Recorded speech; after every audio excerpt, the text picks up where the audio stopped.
Sa number 5, isa ka gwardya patay matapos mabubuangan sa isa ka tricycle ang isiningin na dalangang motorsiklo kay nasang aga sa Barangay Alihis sa Bacolod. Samtang sa Banwa naman sa Ibi Magalona, menor de edad patay matapos mabugong isin motorsiklo sa nagaparking na truck.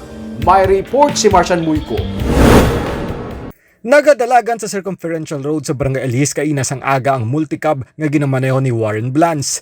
Wala siya maglaom nga ang iya malino nga pagbiyahe ang malabot sa trahedya. Nakuha sa dashcam sang salakyan ni Blance ang pag-overtake sang nagasunod sa iya nga tricycle kaga aktual nga pagbunggo sini sa nagasugata ang motorsiklo. Matapos ang pagbunggo, nagtabog pa ang driver sang motor sa multicab ni Blance. Nag-overtake siya, so times 2 na daan mo na mo. Umutuway na siya kabalik. While na siya kabalik. So kung tanong mo kung gadrive ka, pwede mo tanig balik siya. Sabi kayo na miss. Kasi huwag niya pa nakita ang motor.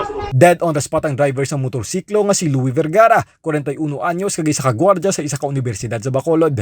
Detained naman sa karon ng driver sang tricycle nga si John Dayday, 23 anyos. Kaso nga reckless imprudence resulting in homicide kag damage to property ang ipasaka batok sa iya.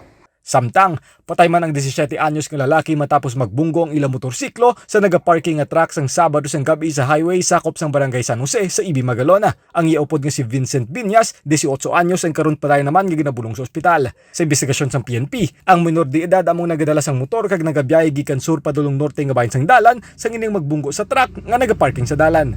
Dead on arrival sa ospital ang minor de edad, gindetain naman ang driver sang truck. Marcian Muyko para sa DG Cas Negros.